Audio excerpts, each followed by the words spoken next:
We are live. What is up, fight fans? It's Christmas week. Happy holidays. I'm Jim Greishaber. Call me Grease, along with my buddy Jeff Cain. You know you're getting old when each of us could have 1,000 titles up there, but Jeff's been with MMA Weekly for almost 20 years since MMA Weekly took the mixed martial arts world by storm. And we're excited to be here today with you because we have our Sunday Rewind show, which we're going to be doing after every event. Now, the UFC has some well-deserved and well-earned time off, Jeff, but we don't. We have some awesome end-of-year shows coming your way. Fight of the year, fighter of the year, knockout of the year, all these things coming your way on MMA Weekly, the most trusted source for news and entertainment in mixed martial arts. Jeff, happy Christmas week, my man, out there in Kentucky. How are things going, man? Pretty good, pretty good. It's starting to feel like winter all of a sudden. It's been fall all this time until this week now. And I hear that we're going to actually get snow on Christmas. See, now we don't get snow on Christmas here in Arizona where I am, or in Vegas for that matter. And, you know, it is what it is. You get it in the mountains, but I kind of miss it. And then I'm around it for a little while and I want to come running back. I've lived in Miami and Phoenix for the last 24 years. I've been a little spoiled. But, man, speaking of spoiled, you know, every single week we've marveled at these UFC fight cards. And every time you think, hey, you know, I might not watch this week. This would be a good week not to watch. And a lot of fans tend to think that way. And you end up missing a great card. And for me, first and foremost, as we break down UFC Vegas 17, which took place last night at the Apex, our own Scott Peterson was there. The first thing that stood out to me more than anything with this fight card was when you look at the guys who are on it and the people who are on it, and there were more COVID troubles and things like that. But whenever you get to see Anthony Pettis, Wonderboy Thompson, Jose Aldo on that card, and anytime Greg Hardy gets finished is a good night for a lot of people. He's one of those polarizing fighters. A lot of really good fights coming into this, you know, on paper, you're looking at it, but then watching those fights last night, I was really entertained, and the UFC delivered another great night of fights, another great night of TV for me. Oh, I agree. It was a great night of fights from the preliminary card all the way to the main event. And like you said, there were some veterans on there, former champions, former two-time champions. Some fighters stepped up, others not so much.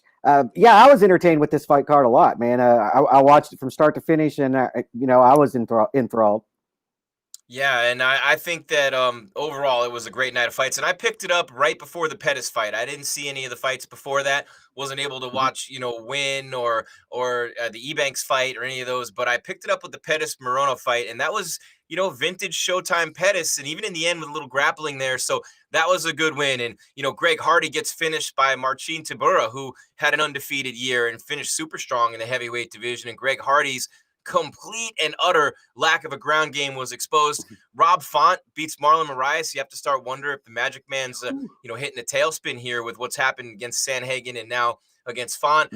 Mikel Pereira. I don't want to be one of those guys who all four of them were saying his name in a different way last night. Mikel Pereira against Chaos Williams was a pretty good fight. You know, a lot of respect there. Good athletes in the cage. And Pereira, I saw him beat the hell out of Diego in Albuquerque in person earlier this year until the no contest. Jose Aldo, vintage form against Chito Vera. And then people are, you know, talking about why wasn't Chito ranked higher? Well, we saw that last night. Reason why, a couple reasons why. And then in the main event, Wonderboy Stephen Thompson with a great job just picking Jeff Neal apart all night long. So a really entertaining card from top to bottom, and some really compelling storylines too. Yeah, there was a lot of call outs last night after fights, which is ending the year looking to 2021 by lining up with some opponents. I mean, you never hear Jose Aldo call somebody out. He called out TJ Dillashaw. Stephen Thompson called out George Masvidal.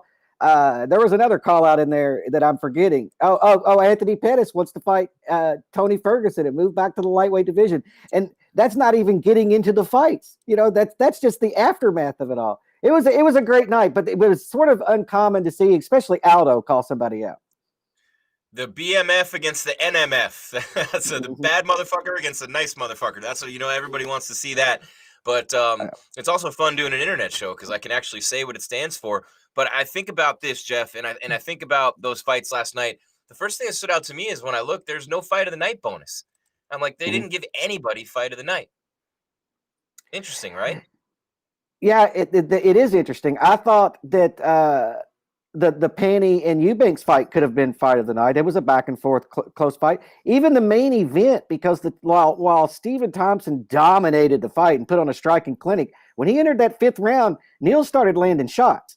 And big shots where you could hear Stephen's dad yelling at him, move, move, move. And I'm sitting here thinking the same thing. As you've just dominated 4 rounds of this fight, why are you standing in the pocket? And it was because he was compromised clearly with the knee injury.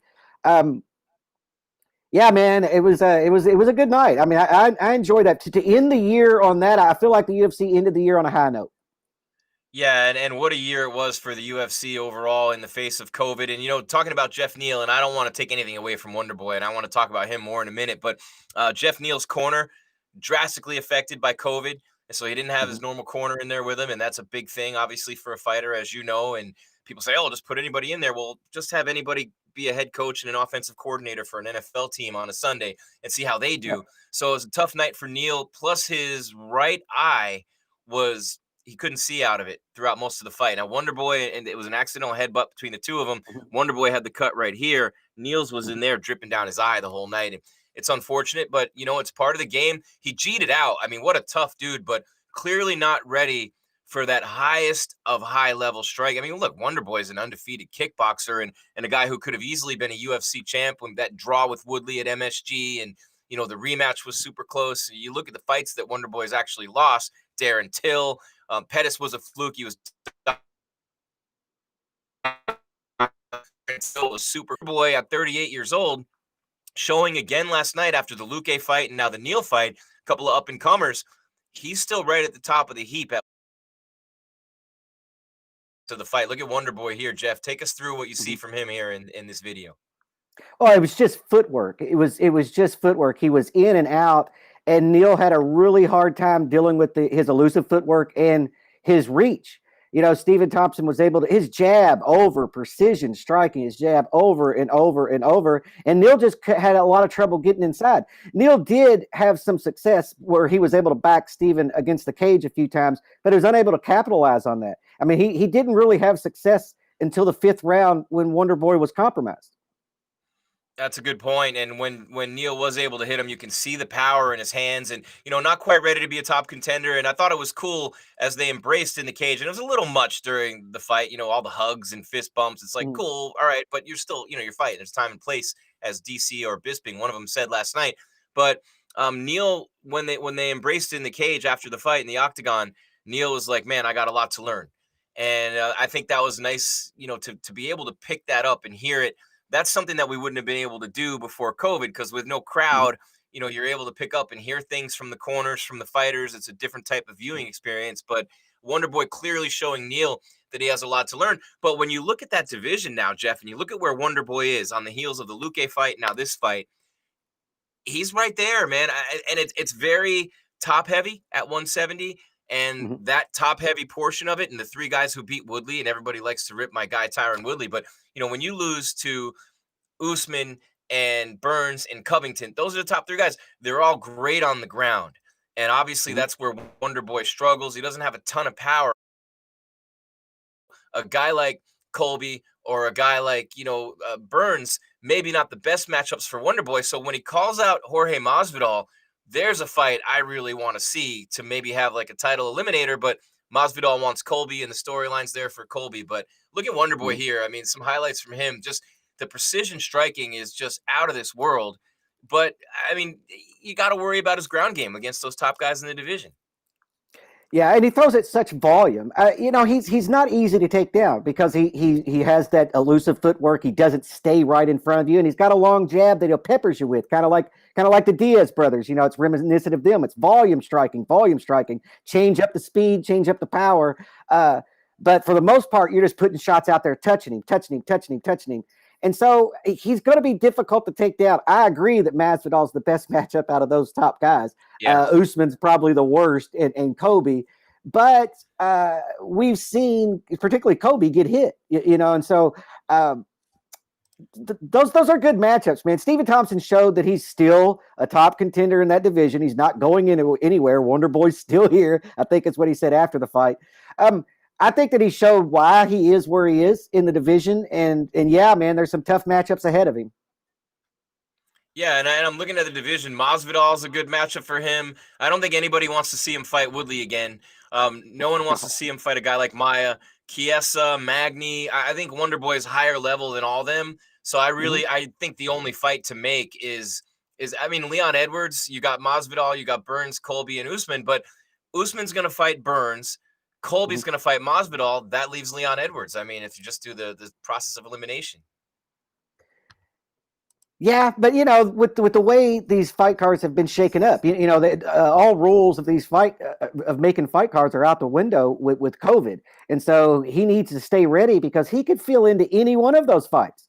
With the way we've seen people drop off cards, and with the testing that's working for the UFC, and they're able to isolate these fighters and quickly just switch fight cards, switch matchups. Steven could face any one of those top guys. I agree that Leon is available, but both Leon and Steven, in my opinion, might find themselves in one of those bigger fights coming down the road anyway. Yeah, and Chimaev, of course, that's supposed to be the Edwards fight, but that was, canceled due to COVID, and it's not even postponed at this point. It's canceled, and maybe they'll pick that back up later. By the way, guys, we're live on MMA Weekly. Jim Greishaber, Jeff Cain, UFC Vegas 17 live wrap up. So we'll take any questions, comments you got, throw them up in the chat. Good chance we'll read them here on the show and respond to them. We're going to do this after every fight card. We're getting our podcast going again, MMA Weekly, and we're doing a lot of things like interviews and live content, press conferences, weigh-ins, things like that. 2021 going to be a big year for mixed martial arts, and the UFC can only continue to rise after what they've been able to do this year in COVID. As we continue to break down UFC Vegas 17, Wonderboy Stephen Thompson clearly at the top of the heap at welterweight, still championship caliber. I mean, you could argue that he won that fight that was a draw and could have been the champ in the first one at MSG with Woodley. The second one was a bit of a dog. I was at that one, wasn't the best fight, but it's kind of funny, Jeff, and people don't realize this, once you fight a guy and you get beaten up the way they beat each other up for 5 rounds in the first one, you can understand the hesitancy because you felt their punches before and they really hurt. And you go, man, it's easy for me to say get in there and bang with them, but it's a different story once you felt that power. You just don't want to rush in and throw hands all night. Yeah, and I mean, you look back on those fights whenever you have a rematch with somebody, and there's the things that you felt like you should have capitalized on. I had him here, I had him here. Well, there are other traps that you fell for in the fight that you don't want to fall for and get in the rematch. And so a lot of times we do see two fighters doing a lot of feints, and just not really getting into their rhythm because they're still living in the first fight.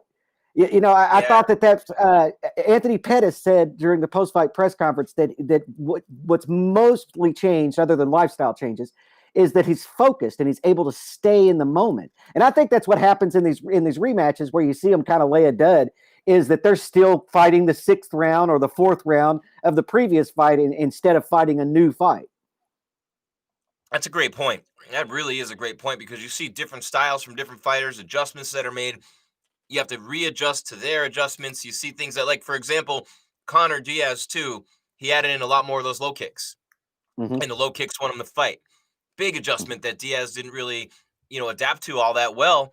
And the takedown defense, those two things were huge for Connor in the second one there. And we could go through a ton of fights. And I don't know. I don't know. I definitely don't want to see Wonderboy Woodley 3.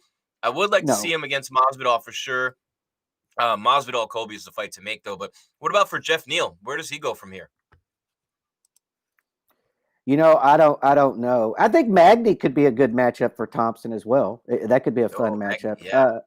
He's reinvigorated. He looks like he's back, legit. I mean, yeah, and for Neal, I feel like what he said after the fight was, he learned a lot. Man, he's got a lot to learn, but he was exposed on. He has to figure out how to close the distance on somebody who is a volume striker and has a reach advantage. He just wasn't able to do that last night.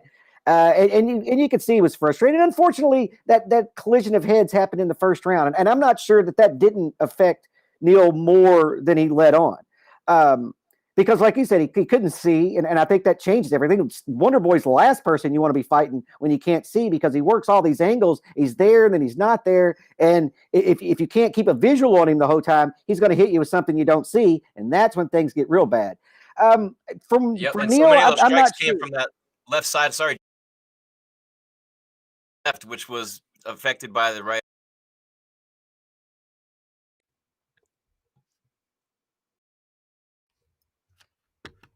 I mean, Thompson's smart. You know, he targeted that eye. You have to. It's combat sports. When you see a cut, man, you go for it. You keep hitting it over and over.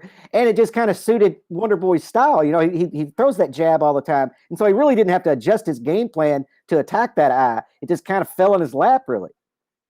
Yeah, it did. And he, I mean, the movement of Wonder Boy is just absurd. Look at this movement. To keep Yeah. that up for 5 rounds and throw at the volume. I don't have the number in front of me, but the number of strikes thrown by Stephen Thompson when he fights, the volume, the sheer volume, coupled with the movement all night long. I mean, it's just so much. I mean, how many fighters have you ever seen throw that many strikes with hands and feet, obviously, and move that way throughout the whole fight? I mean, that's really tough to do, man, in a high level fight. His cardio, it's just, he deserves a lot of credit for it. It's so much fun to watch.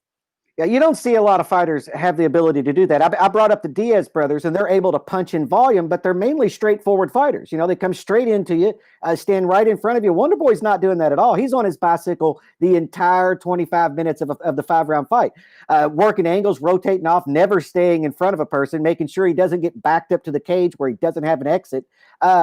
Wonder Boy put on a clinic last night, and the footwork, other than the jab and his precision striking, the footwork was what was most impressive. Neal just couldn't keep up with him. You end up chasing him, which is the last thing you want to do. You know, Anderson Silva and Lyoto used to do that to people. They would get you to where you would chase them, and then their counter striking come in and end it. Steven wasn't able to end it, but he definitely landed at an incredible rate last night. Yeah, and Neal's only a blue belt, so obviously, he couldn't get the takedowns anyway, and just one of those nights for him. And he'll be back. He's had some big wins and some huge performances, but there's a difference between Bilal Muhammad, Mike Perry, and then Wonder Boy being the next level up. And I know a guy who you really love, especially after what he just did against Jacare, is Kevin Holland. Kevin Holland's the last guy before Wonder Boy who actually beat Jeff Neal, and that was in Extreme Knockout. That was in 2017 in Dallas, and it was for a title. So Kevin Holland on the rise, Jeff Neal. It's pretty interesting to see, what these guys are doing, and that was when Holland was fighting at welterweight. Of course, he's a middleweight now. Well, I think that loss is going to do wonders for Neal's career. He knows what the top of the division is like now. And you just don't know until you get up there and you fight the top of the division what it's like, where you stand, where your skill set and where your mental game stands against those guys. Now he knows. He's been there. He tasted it. And so I expect him to come back, fight somebody in the lower tier in the rankings, build himself back up. And the next time he gets a top 5 opponent, he's going to be much more prepared than he is right now, or than he was last night. No doubt. And he was at number 11, I believe, going into this. So he might slip out of the top 15. Jeff, you got anything else to say about this one, or you want to move on to the co-main? I hope he doesn't drop out of the top 15. I mean, I think that's Stephen Thompson, right? It's the top. Where is he ranked? 5th? Yeah, he's 5. Yeah, I mean, you're fighting some guy ranked 6 spots ahead of you. You take him the distance. I don't see how he should drop out of the top 15, but he's definitely going to drop a few spots for sure. Yeah, Chimaev's at 15, Lawler 14, Bilal Muhammad, who was supposed to fight last night, had that fight scrapped because of COVID. He's at 13. Pettis is 12. He already said he's going back to lightweight, so maybe Neal drops a spot or two. Good call by you. I don't think he's going to drop out of the top 15. No, I don't think so either. And I think that he's a guy to watch in the future. Like I said, I think that was one of those losses in a person's career where they get a lot better, and you're going to see a change in Jeff Neal moving forward for the better. Like I said, now he knows. And he's going to go back and clear up some holes, work on some things, and then get back to right there fighting top 5 guys. Yeah, and real interesting as I look at the rankings, this is for no other reason than it just caught my eye. Just watching how far up Kevin Holland just went up 5 spots at middleweight, and he leapfrogged over Weidman, Shabazian, Akhmedov, Tavares, and Heinisch. And then in the lightweight division, Charles Oliveira, after that finish over Tony Ferguson, he went up 4 spots, so he's now ahead of Ferguson, McGregor, Hooker, and Dos Anjos in that lightweight. So a lot of shakeups in the rankings as we hit the end of the year with the UFC, and we're going to do a big end-of-year show. We're going to do 5 top 5 shows where we do fight of the year, fighter of the year, knockout, submission, and story of the year. Then we're going to bring the whole panel in. We're going to bring Jake Hatton in. We're going to bring Scott Peterson in. We're going to bring in Ken Pishna, our editor. We'll talk and things like that, the end of the year stuff with the UFC. But as we move along with this fight card, Wonder Boy with the big win over Jeff Neal in the co-main event, Marlon Chito Vera, a lot of people thought he should have been ranked higher than 15. Big win streak. I don't see how, when his win over Sugar Sean O'Malley was because of an injury, literally because of an injury. Not to say that he wouldn't have won that fight, but it has a big asterisk next to it. And then he gets in there against the guy. And Jeff, somebody said on the telecast last night, I can't remember if it was DC or Bisping, but you give props to Aldo because at this stage of his career, after dominating for so long, they said maybe he should just want a few more fights, make some money, keep having fun. He has every intention of going back after that belt. And the last time we saw Jose Aldo before last night, when he dominated Chito Vera, he was getting pounded by Petr Yan, and the fight should have been stopped a lot sooner. So Yan, the champion, but Aldo, again, he just keeps coming and coming and coming. And every time you think he might be slipping, we see another vintage Aldo performance. And as usual with Jose Aldo, it starts with the low kicks to the legs, and Chito just had no answer for him. He did not. And those body shots from Aldo are just brutal. I mean, absolutely brutal. He sets those things up really well, and then he sets up those really hard leg kicks to end that combination. Aldo looked great last night. I thought the third round he was smart. He got the takedown, he took us back, and then stayed there. I mean, if you can't get him off your back, then I don't know. That's kind of Chito sort of protested or whatever, complained afterwards. And he was making motions during the end of that fight. And I'm just like, look, man, you've got a guy on your back and you can't get him off your back. This is the fight game. Don't blame him. Blame yourself. Blame yourself. I thought Aldo looked good. And I agree with you. The reason why I didn't rank Chito higher is because I didn't feel that the win over O'Malley was definitive. And I didn't feel like he's faced one of those top guys yet. And so now that he has, we know that he was probably ranked where he should have been. Yeah, and he just lost a couple of fights ago too to Song Yadong, and I look at Chito and I see a solid pro, a really good fighter, but not a top of the division type of dude. And Aldo shouldn't have had that title fight against Petr Yan anyway. But I look at Aldo's performance last night. Three things that always stand out to me with Jose Aldo: the heart of a champion is number one. You can never take that away from him. He just keeps coming. He still wants to win that belt. He's still, he's got a lot of mileage on him, but he's still relatively young and able to maintain that peak athletic performance. But you mentioned the body shots. I mentioned the low kicks, but his takedown defense, and we saw it again, and we saw it just in those highlights right there. His takedown scene.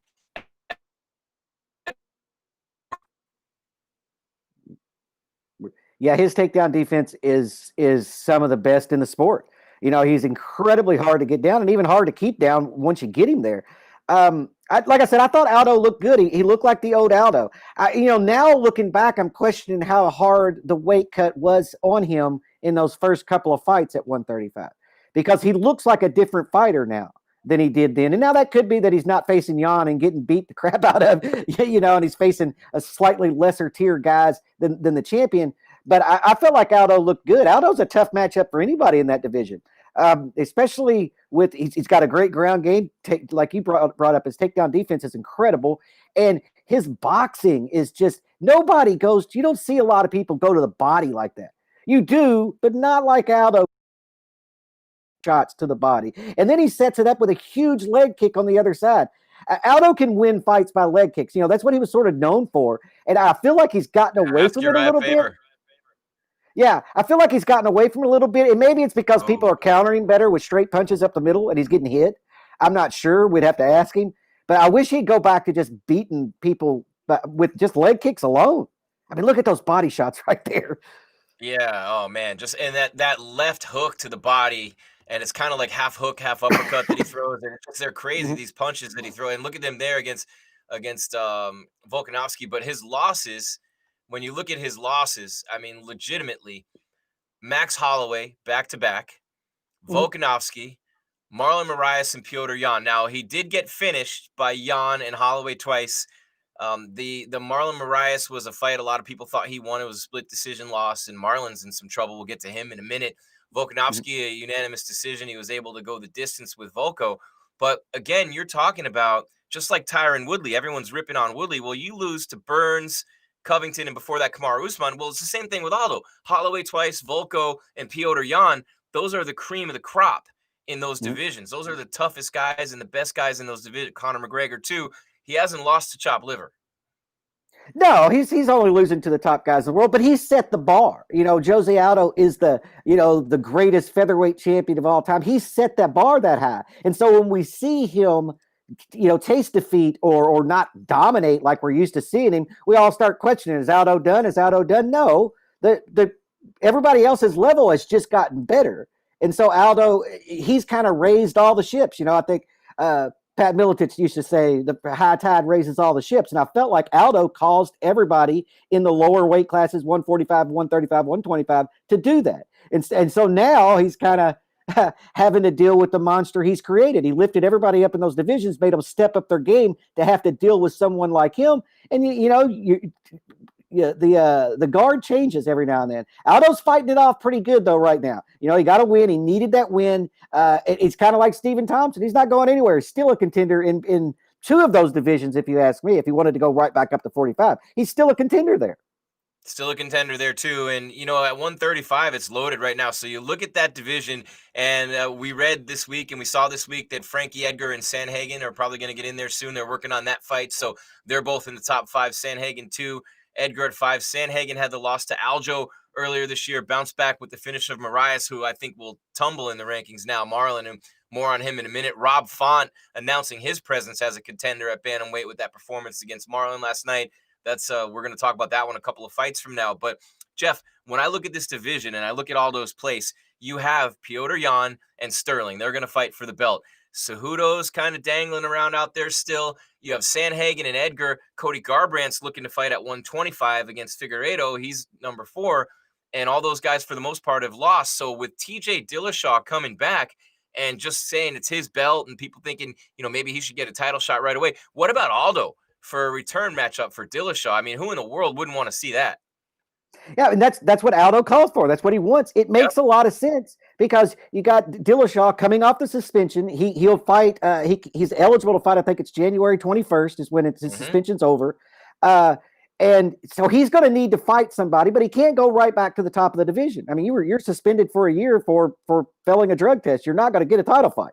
So he's got to fight somebody in there. Aldo is, we know that he's not probably in his prime anymore. So he's slowly on the decline in his career. And so you would think that TJ would jump at that opportunity, a former 2-time champion. It's a good fight to come back to if you're Dillashaw.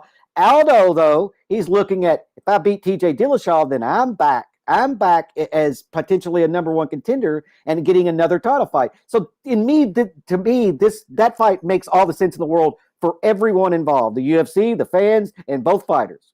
Yeah, and Dominic Cruz sitting there at number 10, a legend of the sport. I'd love to see Cruz and Aldo, 2 of the greatest champions of all time. I mean, who wouldn't want to see the Dominator against Jose? And Cruz is supposed to fight Casey Kenny, and I'm like, man, you've lost to Cody Garbrandt and you've lost to Henry Cejudo. And both those guys were at their peak when you lost to him. I don't know why Cruz would fight Kenny. I'd love to see Cruz and Aldo instead of Dillashaw and Aldo if that didn't happen. So there's another one. I mean, think about that for 1 second. How many wins, how many title defenses, 2 of the greatest of all time between Dominic Cruz and Jose Aldo. I like that matchup a lot too. I think where Cruz is right now is he's wanting to get that rebound fight, right? He's wanting to come back, get a rebound fight. And then the Aldo fight makes perfect sense if you ask me. It makes sense now.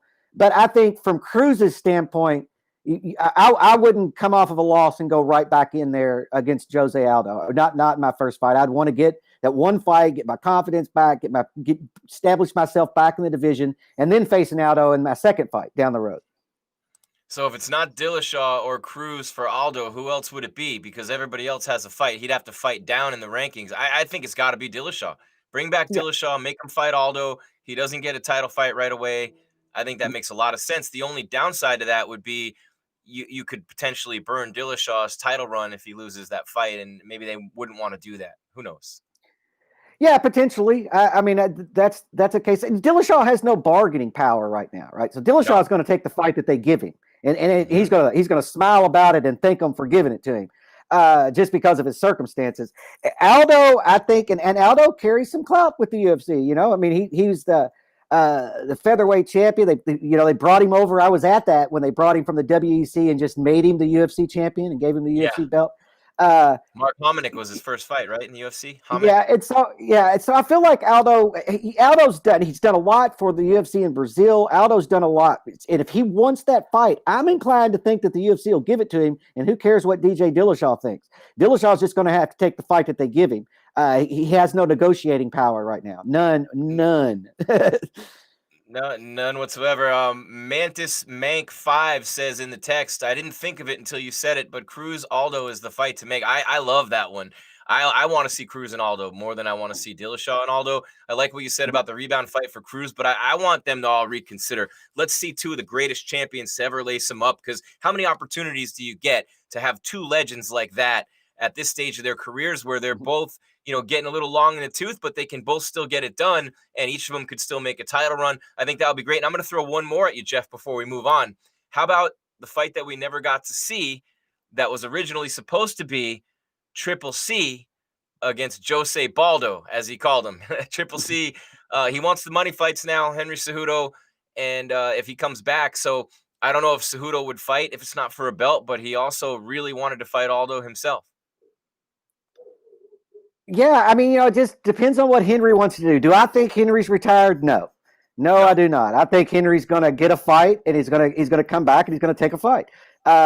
He just wants it to be as big of a fight as possible, and that makes perfect sense, right? He's accomplished everything you can accomplish in combat sports, period. And so why come back unless it's worth it, unless it's a big fight and makes sense for his legacy and makes sense for him financially. And I'll go back to the I agree that Cruz and Aldo makes perfect sense. I agree with that. That's what I want to see. As a matchmaker, I can put that fight together at any time, right? It makes sense. I got a two-time champion versus a two-time champion, or I mean, Cruz a three-time champion. I don't know. It seems like he's had the belt more than maybe anybody. But I feel like they can always do. Yeah, I feel like they can always do that. That's a fight like you can always do John Jones and Izzy. You can do that fight 5 years from now. People are still going to tune in for it. And so I feel like Aldo and Cruz is the same way. I just feel like maybe Cruz won't want that fight because it's a dangerous one to come back to a loss. Because then all of a sudden, if Cruz loses that fight, he's lost 2 fights in a row and he's killed any possibility of getting back to a title fight in his career, in my opinion. So I think that Cruz has got to be pretty careful. As from a fan perspective, I want to see that fight. There's the comment from Mantis Mank 5 that we just talked about, Cruz and Aldo. But now if Cruz loses to a lower level guy, though, he's toast anyway. Yeah. So there's always that danger. Yeah. But I feel like they could still put that fight together, right? You just wait. If Aldo loses his next fight and Cruz loses his next fight, then they can still do that fight. And it's still sold as legend versus legend. But I like the fight. The fight makes sense. I just think from Cruz's standpoint, maybe their management will be thinking of something different. Yeah, no doubt. And I mean, I know he knows what he's doing, and if he's going to get back up there, and like you said, these fights that you can make anytime, there's a lot to be said for those fights, because they're right. They could both lose 2 fights and then have that fight, but I like the fact that they're both still looking to be in title contention. The other thing that I want to say real quick before we move on about Aldo is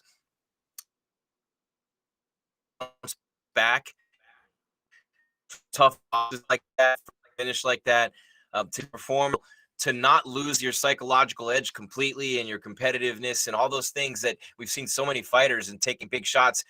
I just really want to commend Aldo for continuing to come back fight after fight and put on performances like that, because that's something that's very, very rare in this sport. And I don't think we talk about it enough. It's just unbelievable that he's able to keep that edge and stay motivated after some of the things that he's been through in recent years.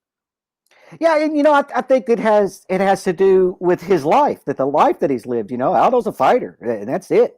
He approaches all these fights the same way. It doesn't matter if he was knocked out in 15 seconds in the fight before or it went the distance. He still comes out there, throw the leg kicks, beautiful boxing, digging to the body, aggressive. And so, yeah, I agree with you, man. Aldo is one mentally tough person. He doesn't allow any of those doubts to creep into his mind. And if he does a really good job of hiding them.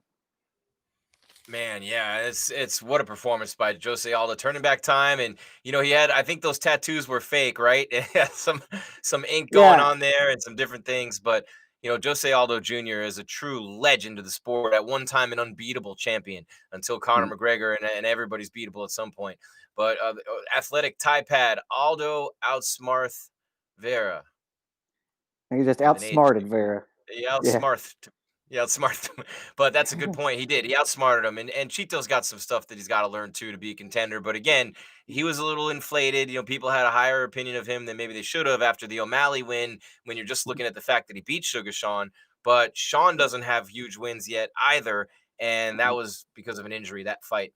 I was actually there for that one in August. Yeah, So I here we agree that are. Aldo outsmarted Vera a little bit, but I think that heading into that final round, at the end of the second round, I think that back fist kind of thing that Vera threw and it connected on Aldo. I think it might have hurt him a little bit, and Aldo just thought, you know what, I'll just take him down.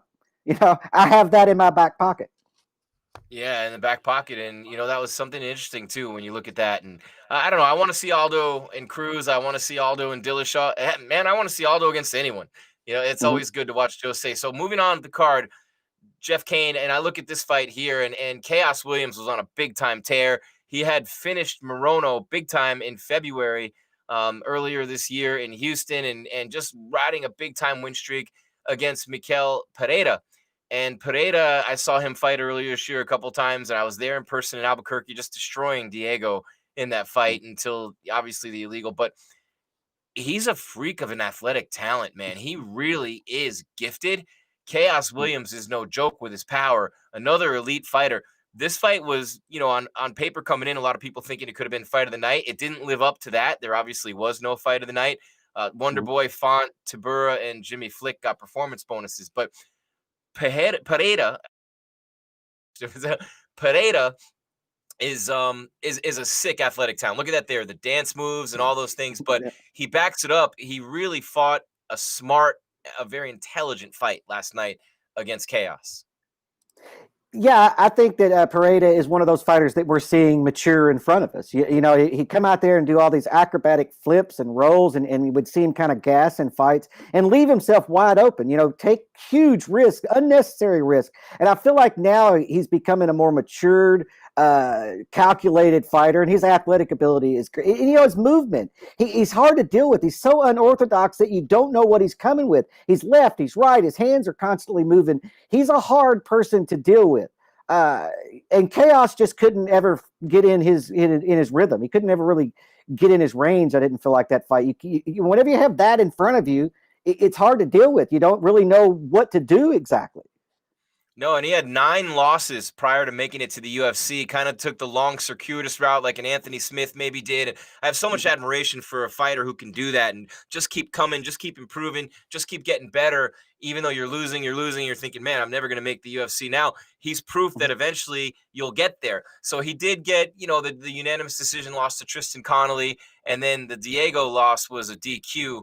But he's come back now with a couple of big wins in a row, and he's going to be looking for a bigger name opponent to fight. And he wants to, he keeps calling out Anthony Pettis. That's interesting. But to me, he needs a couple more big wins. But for sure, last night, a huge step in the right direction. And for Chaos, a devastating loss for his chances in him moving forward.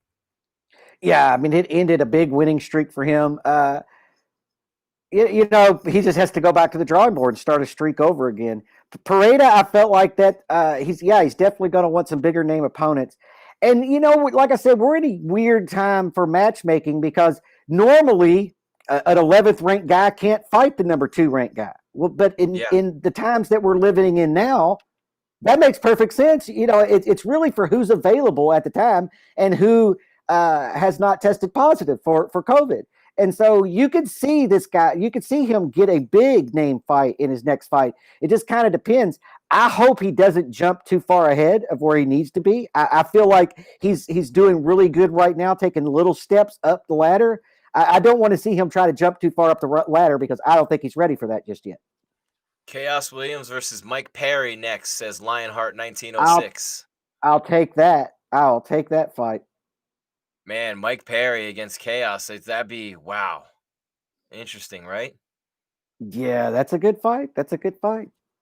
Interesting. I mean, I don't know what to say about that one. That's Mike Perry. I mean, anybody against anybody, you're going to get, some interesting content leading up to the fight. You're going to see Mike Perry having some fun, talking a little bit. You never know you never know who's going to be in his corner.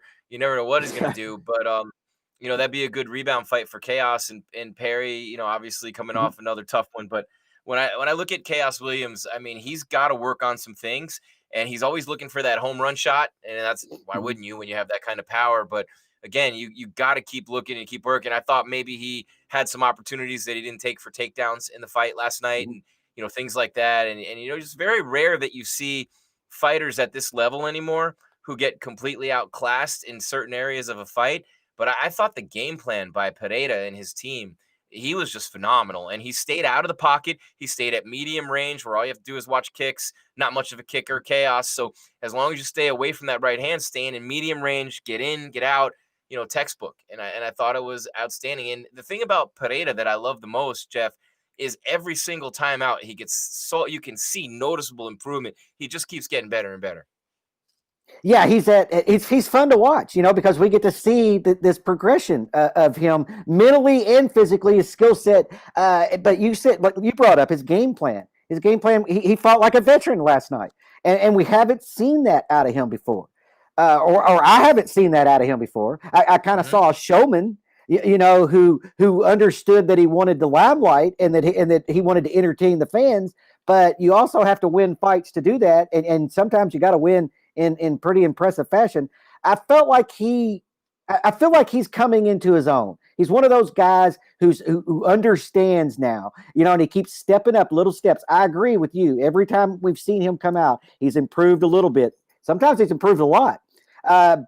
Mainly what I saw was he's more reserved, takes less risks, doesn't just go balls out, take an unnecessary risk and leaving himself wide open. He fought a calculated fight and was able to defeat Chaos Williams and end that 8-fight winning streak. And now he'll probably get a top 10 opponent maybe in his next outing. Yeah, and again, Chaos, a blue belt in jiu-jitsu. You always want to keep that ground game and get your grappling better, and that's something he's going to want to work on. Our next fight down, Jeff, was at bantamweight also, and I say also because Aldo and Vera was at bantamweight. And you had Rob Font make a big statement. The cartel, the New England cartel, and a big one coming up for Calvin Kattar, his teammate, against Max Holloway. First fight back on January 16th, the week before Conor and Poirier. But when I look at Rob Font, I mean, his loss, and we're going to take a look at the highlights here. His losses are against the best of the best, Sunsao, Munoz, and Lineker in that division. And he's been on a roll, with wins over Sergio Pettis and Ricky Simon. But he gets another elite opponent in Marlon Moraes, and Marlon coming off that brutal finish at the hands of Corey Sandhagen, who was coming off a bad loss of his own against Aljamain Sterling. But Marlon Moraes has been slipping a little bit, man. And you look at where he was, man. That title fight against Cejudo had the chance to add the UFC belt to his World Series of Fighting belt. He had Cejudo big time on the ropes in round one. Henry bounced back, G that he is, and won the fight. And then, he beats Aldo in a split decision, doesn't get the title shot. Sandhagen and Font back-to-back brutal losses for Marlon Moraes. And, he looked good in this fight. He had a couple of easy takedowns. Font for sure is going to have to work on that takedown defense, but able to weather that storm and come back on the feet and get the big time finish. And we saw some very high level boxing out of Rob Font last night. Oh, once it was on its feet, Font put on an absolute clinic. I think early in the fight, Marlon realized he couldn't stand with him. And so he was going to take him down and try to keep him grounded. And he just wasn't able to keep him grounded. Once it got on its feet, he just had nothing. He had nothing for him. He was outclassed completely by Font's boxing ability. Marlon's an interesting character because I always look at there's a pattern of these guys that they go on these runs and they get to title fights and they face somebody like a Cejudo and they put everything into it, right? They put in every bit of emotional energy, every bit of training. And then when they come up short, I feel like some fighters, it can take them a long time to get refocused back to that level because you were so committed, right? You were so committed and gave up so much and came up short. It's just hard to commit again. It's like getting cheated on, right, by your girlfriend that you loved, your first girlfriend, and you're kind of reluctant to get back in a relationship. And I feel like maybe that's where Marlon is. And you see this with other fighters. They get the title fights, they looked great, and then they never look quite the same after they lose that high-profile fight. And I think maybe that's where Marlon is right now. He needs to refocus. Take some years, take some time off, though, because that's two brutal finishes in a row.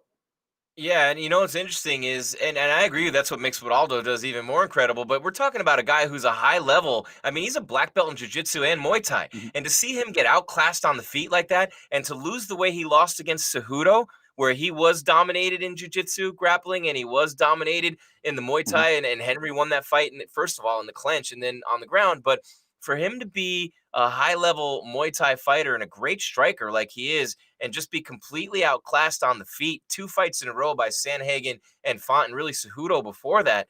I think you're right, man. He's got to go back to the drawing board a little bit. But more than anything, and this is not a, hey, we're not picking on Marlon Moraes here. It just goes to show you how freaking hard this sport is and how great these fighters are. Because if you're a black belt in Muay Thai and Jiu Jitsu, you're pretty much going to beat anyone on the planet, minus the tops of the tops in the UFC. And that's what we've seen with Marlon. I mean, these athletes, these fighters, and you see the athleticism and the speed in that division are just absolutely incredible. Yeah, Marlon seems to have problems getting his head off the center line. That's what I see. And look, I'm no Yeah. kickboxing or boxing expert, but he throws punches and his head stays on the center line, and so he gets countered and they connect. And he needs to address that because earlier when he was a lot younger and fighting lesser people, he could get away with that. He could just eat the shot and then end up finishing them. Now against the top people in the world, you can't just eat that shot. You can't just take it anymore. And so he's going to have to really work on. The other thing wrong with this game is defense, right? He's got some minor flaws in defense, and I think he needs to go back to the drawing board, When he gets a little tired, refocus. especially. Yeah. Yeah. And so, I think he's still got this. That guy's a high level fighter, man. I mean, he's one of the best Yeah. fighters in the world. It's just that he's slipped in his last couple of fights.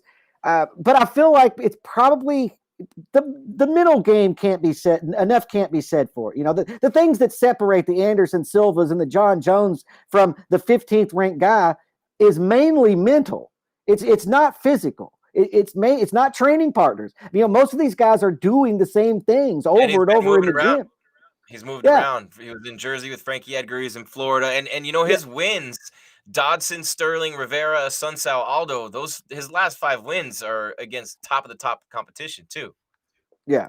Yeah, like I said, I think that he's one of those fighters that got to the pinnacle of the UFC and got beat, and now he's just really still dealing with it, and he's trying to find his footing to climb back up. Except he hasn't found his footing yet. Yeah, that's a great point. And yeah, I like what you said. I think the thing that stands out to me the most about this conversation we've had about Marlon is when you're dominating a fight like that with a belt on the line, and then the other guy comes back and beats you the way that Henry did. It takes a while to readjust to that. And you've said that a lot recently. Even Tony Ferguson, take some Mhm. time off, extended time off, refocus, add some things, some wrinkles, maybe move around a little bit, train with some different people. But we'll see. Real quick, Jeff, before we move on to the next one, Lionheart 1906 wants to know, should Wonder Boy be the backup for the title fight between Usman and Burns in February? And my answer would be simple: depends on whether or not they book Colby or Masvidal, because I would have Colby be the backup if anyone. But it just depends what they want to do. But certainly, if you had Wonder Boy be that, you already had Michael Chandler come in without a UFC fight and be a backup for a title fight, so it wouldn't be out of the realm of possibility to have Wonder Boy do it.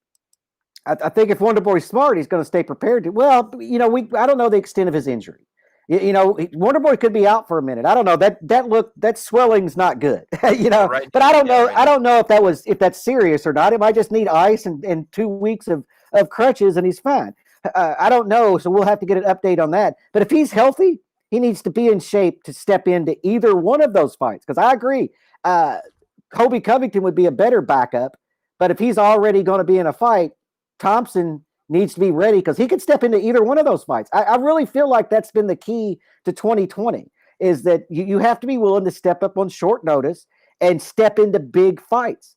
And the opportunities have been there for a lot of people. And I don't think that's going to change in 2020, or at least the first half of 2021. It's not going to change. No, and it's a potential muscle tear in that right quad that Wonder Boy Okay. suffered, if you're wondering, right above the right knee. And that's all we have for news on that right now. But hey, stay right here on MMAWeekly.com and you'll get that news update from Jeff or Ken or one of our great writers as soon as that becomes available. And a couple more fights I want to go over before we wrap it up, Jeff. We got about 10 or so minutes, 15 maybe left in the show. But I want to talk about, I mean, we have one more fight to go through, but I want to talk a little bit about Greg Hardy. And Mhm. that was the first fight on the main card. And he's one of those guys, you either want to see him knock somebody out or get knocked out. More people want to see him get knocked out. I mean, look, he beat up a woman. He's been suspended multiple. As a Dallas Cowboys fan, a guy who came in, took a lot of money, did nothing for the Cowboys, I'm never going to be a Greg Hardy fan. But the way he talked coming into this fight against Marcin Tybura, what if I knock out Joshua or Wilder or Fury? Like, maybe I should, after I win the UFC belt, I'm going to fight those guys. Dude, you already lost to Volkov, and now you got finished by Tybura. Now, Tybura is a tough dude. He's from Poland. Blachowicz, the light heavyweight champ, is from Poland. They're very similar style fighters. Marcin Tybura took a lot of punishment. Hardy's stand-up looked great early, but he faded in the second round, and his takedown defense was okay at first. But then once he was taken down, Jeff, and there's no good way to say this, he is horrible fighting off his back. I mean, embarrassing, like non-UFC level. No, I completely agree with that assessment. But here's the thing. I thought Hardy looked better than he's ever looked. His striking was on point. It was accurate. His jab was good. His hands were fast. He was moving great in the striking department. Once it got to the ground, it's a fish out of water. What I didn't like that I saw is that when the fight hit the ground, I felt like Hardy gave up. I felt like there was no will to fight left in him. He just accepted the position, turned onto his side, took shots until the referee stepped in. You didn't see him try to hip escape. You didn't see him even do what people who aren't trained do and just start bucking and kicking. You know, there was no urgency to get out from the bottom. I thought that was alarming to me. I don't think he thought they were going to stop it. The shots didn't look like they were really damaging him. That's what I was going to ask you. Did you think that was a legit stoppage? Because he wasn't doing anything but turtling up. You know, you got to do something. I think it's a legit stoppage. If I'm a referee and a fighter's doing that, I'm stopping the fight, because whenever you just turtle up on your side and cover up and do nothing else, you're basically conceding the fight anyway. You're just asking for it to be stopped. In fact, I think maybe you've quit. But that's what stood out to me after the fight. And I'm not a Greg Hardy hater. You know, honestly, I like people who get second chances in life, and sometimes, you know, some people need 3 and 4 chances. You know, maybe he's one of them. He's got a terrible past. I give him. I understand that he does work hard at trying to better his life right now. But man, he has no ground game. He has no ground game whatsoever. He shouldn't be in the UFC. And I hate to say that. I never say that about fighters. Of course, had he knocked him out, had he knocked him out, we would all be singing a different tune, and he was close to doing that. But what concerned me, he had no business being in the UFC or even on regional shows. Greg Hardy's that story, though, Jeff. Though people want to see him get knocked out. I mean, Jordan Huss says it in the chat. You just thought he could have easily bucked and rolled, and like DC correctly pointed out, he was lost on the ground. He had no idea what to do in that position. Absolutely no. And here's a guy who's training with Rashad Evans now. I mean, he should have an idea of what to do. So either and look, at that level, it's not that he hasn't drilled it. So he clearly had some sort of mental breakdown there, because he didn't do anything off his back. Yeah. Well, see, that's what concerns me with him, is it's not that you don't know what to do. I get that. My son's a white belt, right? He doesn't know what to do on the ground, but when you take him down, he absolutely starts trying to hip escape, absolutely starts trying to get to full guard, control your posture. I mean, there's just things that you run down the list that you do. Even if you don't have a threat of a submission, you still got to protect yourself. Hardy did none of that. He never attempted to do anything other than roll over on his side, cover up his head, and accept that he lost the fight. I think that he mentally broke, and that's not a good sign. That's not a good sign. I mean, that's what concerned me the most about Greg Hardy. And you know, your true nature comes out in those instances, right? I mean, you know, we talked about Aldo earlier. That's not a Jose Aldo mentality. You know, that's not a UFC fighter mentality. That's a guy who looked like he had never been taken down before. I mean, that's almost what it looked like, but we know better than that. I mean, he only had to make it 30 more seconds, so maybe he's thinking of the time. And also, Tybura is a pretty high-level BJJ black belt, so who knows if that was going through his mind. But I'm wondering, like, where was the cornering? I don't remember hearing anything on the telecast either. But that's embarrassing to lose like that and to look like you're not even trying, or like you have no idea. Either way, really bad look for Greg Hardy. Yeah, and it's like I said, it's unfortunate for him because he looked good in the first round. He looked good. Yeah. I mean, I was like, look at this guy. He's improved. Yep. This is the Greg Hardy we kind of expected to see all along, and then he gets taken down, and it's nothing. It's like we saw a guy who had never been in a fight before. No, and he's gonna need to work on that. But I agree with you. In the first round on the feet, he looked like he could potentially in the future fight a guy like an Ngannou or a Blades or a Mm-hmm. Rosenstruik striking wise. And I mean, as it stands right now, those guys would kill him. Derek Lewis is another one, but there's losses to Volkov and to Tybura. And I wonder where Tybura is going to end up because as of right now, he's not in the rankings. And I mean, you have Yeah. guys like Arlovsky still in there, Walt Harris, who's on a 2-fight losing streak, JDS, who's dropping down like crazy right now. But when you look at the heavyweight division, Tybura finishes the year strong. Cyril Gahn, who had that big win over JDS, we're getting some new blood in what was a very thin heavyweight division in 2020. Yeah, we're seeing a lot of turnover in a lot of these divisions. A lot of, I mean, Dana said it. You're going to see some big household names, probably not between this year and 2021, no longer be in the UFC. And I think part of that's going to be from cuts, and part of it's going to be because just the turnaround, the natural turnaround that happens in any sport. But yeah, the heavyweight division's seeing some turnaround a little bit right now, but a lot of them are. A lot of them are. A lot of them are, and that's what makes the UFC so great. One of the many things is just new competition and people just unbelievable, man. And it's I don't know. Anthony Pettis finished his contract up, and there's a lot of Mm-hmm. things coming with the fighter cuts too, and that's a perfect segue to Anthony Pettis. Showtime looking good last night, man, at welterweight against Morono, and that was, I mean, look, Pettis got beaten up a little bit early in round one, and he slipped and ended up on his back, and that's never where he wants to be. But round two and round three, I think Anthony Pettis looked fantastic against a pretty high level guy. Oh, I thought Anthony looked spectacular last night. It's just a veteran mentality. He was in a lot of trouble in the first round, but I really liked after last night and hearing Anthony Pettis in the post-fight interview and in the post-fight press conference. I really like where Anthony is right now mentally. He realizes that he was at the top of the sport. At a very young age and has made terrible life decisions that's probably hurt his performances inside the octagon. But he's still young enough to make another run and do this. And so, and he talked about when he was in that faced the adversity in the first round, that in prior fights, he would go back to negative thoughts. He'd start thinking, oh my God, I'm going to lose again. This is terrible. What's this going to do to my career? And he didn't allow that to happen. He said, he literally like has conversations with himself in there. Stay calm. How do I get out of this situation? And it worked for him. I think Anthony Pettis, it's oddly, might be about to hit his prime. And I know that sounds nuts because he's already. I know that sounds crazy because he's been at the top of the lightweight division and everything, but I feel like physically he still has everything. But if you add that mental side of the game that he seems like he's got now, that is a very dangerous man. But he still almost got himself in trouble last night with the Showtime, with the flash. And I mean, you want to be yourself, but at the same time, it almost cost him the fight in that first round. No, it did. It totally did. But he remained calm. He didn't accept it like Greg Hardy did. He was like, oh, hell no, hold on. I'm in a bad spot. Stay calm, relax, get out of this situation.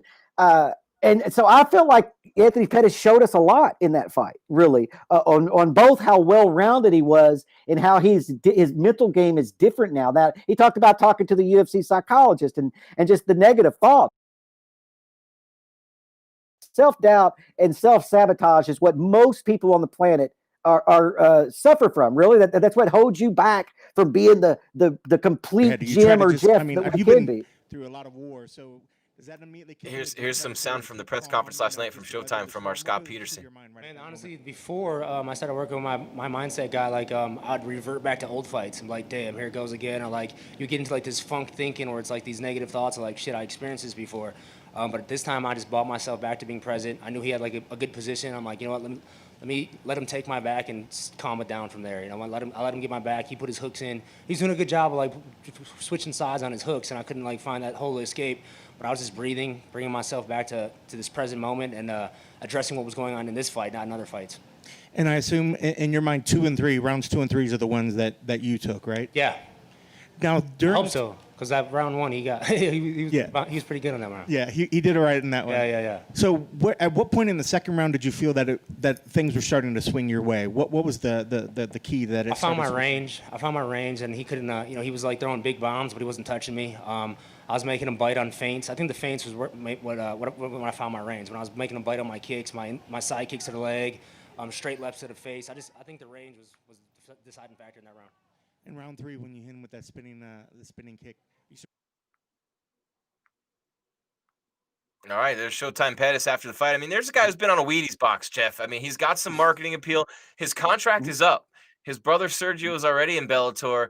That'd be a pretty big score for Bellator to get a guy like Anthony Pettis. I mean, he's guaranteed viewers. He's got a lot of fans out there. He's been a champion. So if the UFC comes back, and I could very easily see the UFC lowballing him, at least in his eyes, and him jumping ship here with the contract. So we don't even know for sure if he's going to be back with the 60 cuts Dana was talking about, his contract being up. I would want to keep him. I'm a bleeding heart. I want to keep everyone, but I would want to keep him, and I would want to sign him to a pretty decent contract. I think he's one of those guys, like you said, who can still make a run, but he could also go to Bellator and be a champ and fight with his brother again. So he will have options. Yes, I think the UFC's already lowballed him. That's why he didn't sign a new contract, right? That's why he took a risk of fighting out his contract. I think the UFC's already lowballed him, and he said, you know what? I'll take a risk, not sign a contract, go out and put on a good performance and talk to you afterwards. That's where I think Anthony Pettis is. I think the UFC will sign him back. I think he's viable. I think that I think it's good for the promotion, and you don't want to see him go to Bellator. But he can go to Bellator. He's got options, right? There's some rematches in Bellator for, Vincent Henderson's over there. There's other things. We talked about throwback to the WEC days. They could do that in Bellator. But I think he's going to stay in the UFC. I actually feel like Anthony Pettis is like I said, he might be actually coming into his prime. And I know that sounds nuts considering where he is and what he's already accomplished. But I feel like after listening to him, I feel like he's more dangerous now. I feel like his focus is different. I feel like he won the lightweight championship as an unfocused young guy, just on pure athletic ability and determination, almost, right? And then now he's like, I'm an intelligent man. I'm not a kid anymore. I'm a man. I'm a father. I have been through these wars, and I know my window is short. And I feel like the next 2 or 3 years for Anthony Pettis is going to be amazing. Yeah, and he's not going to, have any chance at welterweight against the top guys on the ground in that division. No. He would have no chance against an Usman or a Burns. So going back to lightweight's the move. But when you look at lightweight right now, Jeff, that is a jacked and stacked division. I mean, Dariush has been on fire. He's at 12. You got Kevin Lee at 11. Raging Al rounding out the top 10. Diego Ferreira, who's already submitted Pettis, is at 9. Then you go Felder, Dos Anjos, a former champion. Dan Hooker, so close to beating Poirier earlier this year. Conor McGregor, Tony Ferguson, Charles Oliveira, Dustin Poirier, Justin Gaethje, and then Khabib. That division is just absolute. So I wonder if that factors into Pettis' decision, how quickly he might be able to get a title fight in Bellator as opposed to the UFC, because he's not cracking that top 10. He's not getting a title fight anytime soon. He might have to win 3-4 fights in the UFC to even come close. Yeah. Or, he's just going to have to get big opponents. And what's lucky for Anthony is he does have a name. He is a former champion, and so he can leapfrog people, especially now that he's back on a winning streak for the first time, and I don't know how long. I agree. What his about opportunities. Rematch. RDA took his belt years back. Yeah, no, I'm fine with that. I think that there's matchups that you can sell for Pettis and that are high up in the division. He can get those fights, or some of those fights. And so his opportunities in the UFC aren't far off from Bellator. But yeah, he could go to Bellator and get a title fight, his first fight, probably. Or his second fight, for sure. Jordan in the Huss UFC, in the chat says he thought, go ahead, Jeff. Sorry. Now, in the UFC, I feel like he's 4 fights away, maybe 4 wins away. Or it depends on who he gets. Like if he gets RDA and then wins the next fight after that, he might be just 2 fights away from the top of that division. Yeah, you're right. And Jordan Huss thinks Morono was a little underconfident. Maybe that's the case, but he won the first round. After the first round, he should have had all the confidence in the world. And you saw Pettis' face. He got pretty beat up in that fight. And real quick before we wrap the show, Lionheart 1906, Jeff wanted to know, is the fight to make for Wonderboy the loser of Leon Edwards versus Khamzat? And I say no. The fight to make for Wonderboy is not the loser of any fight right now, unless it's a title fight, because he's a top 5 guy on the way up, and his next fight could potentially even be a title fight. So even the winner of Edwards Khamzat, and if it's Edwards, maybe I'd like to see Wonderboy and Edwards. But other than that, if I'm Wonderboy, I might sit back and see how it plays out, because Masvidal and Colby and Burns and Usman, and you mentioned with coronavirus and everything else, there's a lot that's going on in the world. So if I'm Wonderboy, there's no way I'm fighting a loser of Edwards versus Chimaev fight. No, I'm not fighting a loser of that. I'll fight the loser of the title fight.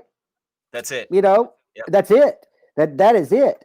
You're looking at he's looking to go up in the division. He's looking to take somebody. He wants somebody in front of him in the rankings, and somebody who's on a streak, somebody that's going to get him to a title fight. And fighting somebody who just lost a fight is not getting you closer to a title fight at all. And so I think he should. First of all, he needs to heal up because that was a 5-round fight. Took some damage, got a cut from the headbutt, hurt his knee. He needs to heal up and then see what's presented to him, because the opportunities right now change on a dime.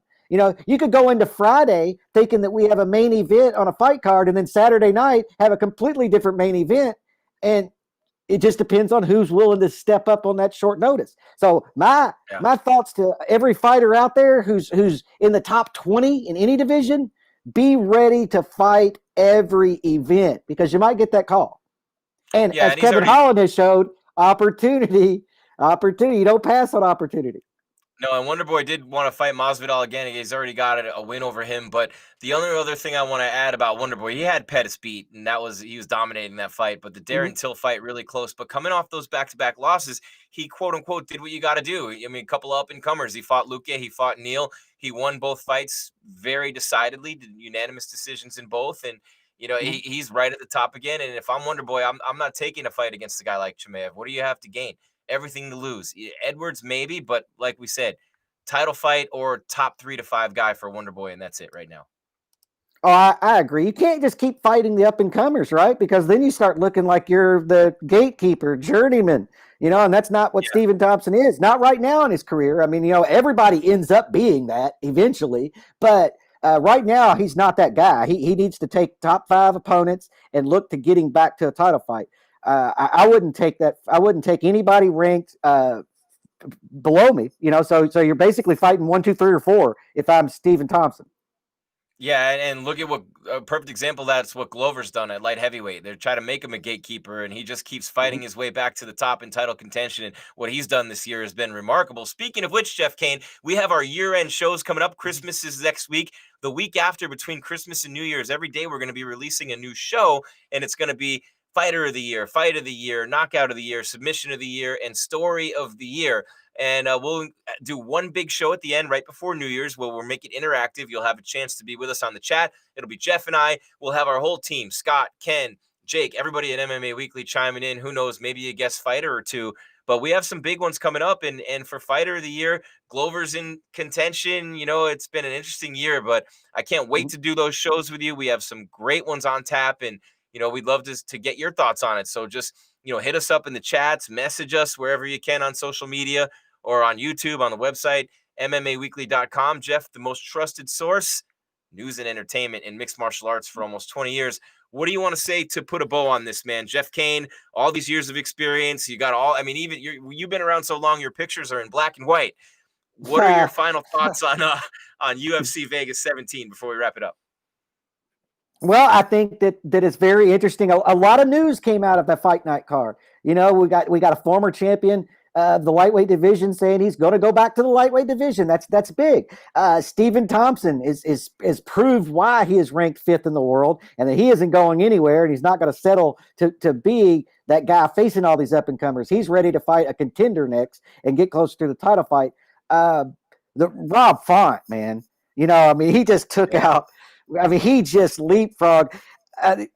It was a good event to end the year on. We got to see a lot of veterans and a lot of people who had a lot of pressure. Could you imagine the pressure on Anthony Pettis or on Stephen Thompson heading into these fights. I mean, Oh. whenever you face that up-and-comer, the up-and-comer has everything to gain, minimal to lose. Stephen Thompson had only something to lose last night. Really, he was just either going to maintain his place or he was going to drop. And so to see those guys come through, I think those are the hardest fights to get motivated for, right? I would say Aldo too. Aldo had everything to lose last night against the 15th ranked Chito. 100%. Aldo could have been looking for a new job had he lost last night. To be honest with you, that's where he was, and he comes out with a big win. Looked great. It was a good event to end the year on because I think it gave clarity to some divisions. We saw a little shakeup in the bantamweight division. The welterweight divisions, we kind of solidified the top 5 in that. I feel like we have some clarity going into 2021 in some of the divisions now. I have one more thing to say. Make the fight Cruz versus Aldo. Please make the fight Cruz versus Aldo. Please. That's all I'm saying. I'm just begging. Please, Dana. I'm all for that. I'm all for that. All right. So, We'll hey, see if Cruz is. Jeff, real quick before we wrap, we didn't mention Jimmy Flick's flying triangle, man. Holy shit. That thing is crazy. I've only seen the highlight, but, man, you hit a flying triangle. That's no joke. He also got himself $50K last night. Yeah, I was thinking about that because I didn't get to see that fight live. I've seen it since, but I was looking at the results of my phone and I was like, oh my God, we're doing these lists on submission of the year. And I was like, this guy he just pulled off a flying triangle in the last event of the year. Are you kidding me? And I watched it. Nice, man. It was nice. He didn't quite have the triangle locked in until they were all the way on the ground. But it was an impressive submission, man. He just jumped up, pulled guard, high guard. As soon as they landed on the ground, boom, triangle sunk in. It was nice. It was nice. Is it one of the submissions of the year? I don't know. People will have to tune in and see. All right. So, Tim R., thank you, Tim. Spot on, fellas, he said. And Jordan Huss says, yes, that flying triangle was awesome. I was like, nice. It's not even the main card yet. Yeah, exactly. High level. It just keeps getting better and better. Props to the UFC on a great event to finish the year. An incredible year for the Ultimate Fighting Championship. Jeff Cain, Jim Greishaber. We're going to be doing this every single week on MMA Weekly. Once the fights come back in January, every Sunday we'll be doing this wrap-up show. We're calling it MMA Weekly Rewind, and it's going to be a lot of fun. We have the year-end shows coming up on our YouTube as well. Fight of the year, fighter of the year, story of the year, submission of the year, knockout of the year. We're going to be shooting all those here in the next couple days and releasing them next week. We have a lot of really cool content. We're going to be doing live shows for weigh-ins, press conferences, interviews with the biggest names. You're going to be seeing a whole hell of a lot of content coming your way from MMA Weekly in 2021. And I got to tell you, Jeff, I'm excited to work with you, man. It's great to be with someone and to do this show with someone who's been around so long, has all the connections and all the stories you have. And hopefully when we start that podcast, we'll get some of those old school stories you had front row in the old days with guys like Chuck and Tito, and just an awesome time for all of us here at MMA Weekly. Well, the good news is none of them made me sign confidentiality agreements. So, yeah, man, it's been good. It's been, I enjoy working with you too, Jim. It's refreshing. It's nice to be back on the air. It's nice to have the podcast back. I put a lot into that for a lot of years, and to see that when it went away, it was, it's like a baby. It's like losing a kid or something, man. And to have it coming back in 2021, I'm looking forward to 2021, feeling kind of re-energized, and I have a lot to, I have to thank you a lot for that. Honestly, because this is a business where you can definitely get caught up in the monotony of it. Yeah, and thanks to Scott too for hooking this all up when we met in Vegas and over the summer. And I mean, we've met long before that, but we got together and talked about doing some things together, and it's awesome doing this. And thank you to everybody who's been watching, all your comments on the chat, Tim, Jordan, Lionheart, all the ones that we threw up there, and everybody for paying attention to us. It's MMA Weekly. We're going to see a lot more content and give you a lot more content in 2021. So I hope you guys get everything you want for Christmas. Hope Santa's good to you. Jeff, I hope you get everything